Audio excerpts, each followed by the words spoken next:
Hey y'all, it's Nancy for Whimsy Stamps. Thanks for joining me today. I have another fun Halloween card and I'm calling it Jeepers Creepers Halloween Peepers. As you can see, I've got some inspiration right there on the screen. So this Jeepers Creepers rubber cling was kind of the inspiration, and then I saw this milk jug die set in my stash and this beautiful slimline embossing folder called Broken Web. It just was pulling all the pieces together, and then I remembered I have this SurReally cool Halloween paper pad from last year. It's obviously slimline, and look at this guy. He is like the total inspiration. He brought it all together. Look at those creepy bulgy yellow green eyes. Oh gosh, here we go. So what I'm going to do is a little bit of partial embossing. So I've got this beautiful Broken Web embossing folder. You can see it's a slimline. I've used some anti-static powder on the piece of pattern paper, and I've actually sprayed the backside with some water as well, because I'm going to do the embossing folder, starting to curl a little bit. Now with the embossing ink, the Versamark embossing ink, you know, it's sticky, and that's because I'm going to do a little bit of heat embossing as well. But I have to say that if you didn't want to do this step, if you want to recreate this card, you do not have to do this step, because we'll see in just a second after I do this partial embossing right here, you really don't need the heat embossing if you don't want it. I mean, that embossing folder is stunning, and the way it did that partial embossing, I think it worked just perfectly. But I never can leave well enough alone, so I did decide to go ahead and use my embossing powder. Now this is an old one from my stash. It's called White Satin Pearl, and it just leaves this kind of glistening effect, if you will, like a spider web glistening in the moonlight or the sunlight or whatever.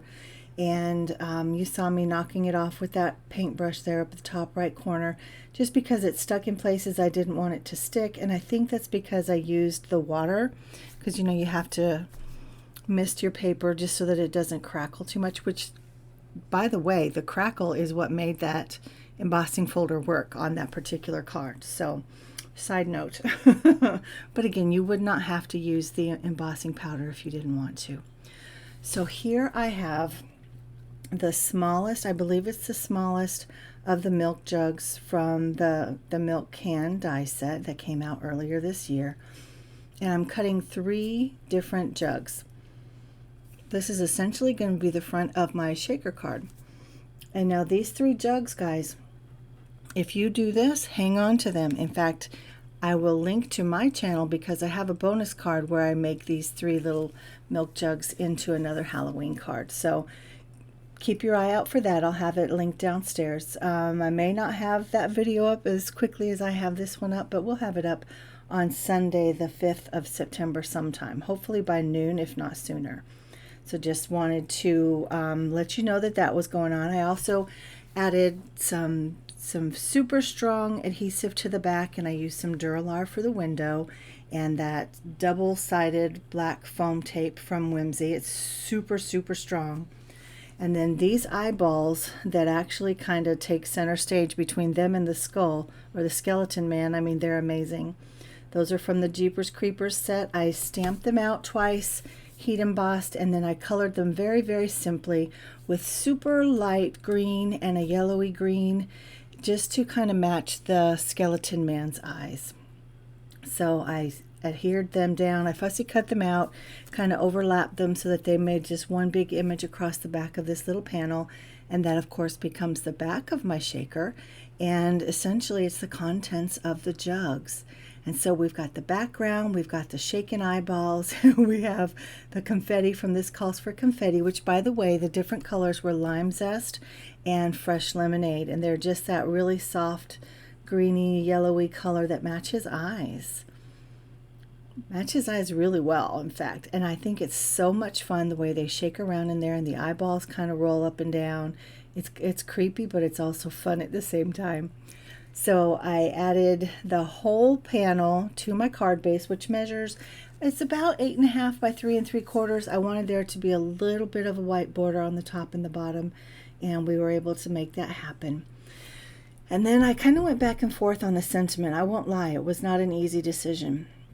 I knew that I wanted to use the words Jeepers Creepers, but I had them stamped out on other paper, and I cut them out with sentiment dies, and I just wasn't happy with them. So ultimately, I just cut them off of the stamp so that I could access them individually. And before you gasp, there was a day when all stamps came on red rubber like this, and you had to fussy cut them out in order to use them.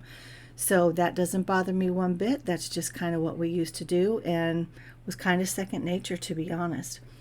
But I really like the way when I was able to isolate them from the rest of the stamp, how they just fit down in this darker corner.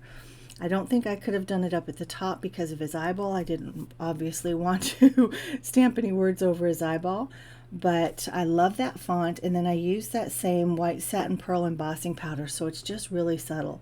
Has a little bit of a shine, and it doesn't take away from the rest of the card, and it just is kind of Jeepers Creepers. So guys, that is my final card. Oh my gosh, I had so much fun making this one for you today. And like I said, I saved those 3 little milk cans, and I have another card over on my channel, bonus card, using those to make another kind of, it's not so, well, I don't know, another Halloween scene. We'll just say that. So guys, this has been Nancy, the Handy Scandy, here with Whimsy Stamps today. You know that we would love a thumbs up and a subscribe if you're not already a subscriber. And we'd also love to engage you down in the comments, as well as on all of our social media platforms, Facebook, Instagram, Pinterest, all the places, guys. And until next time, again, this is Nancy, the Handy Scandy for Whimsy Stamps. Mwah, I'm out.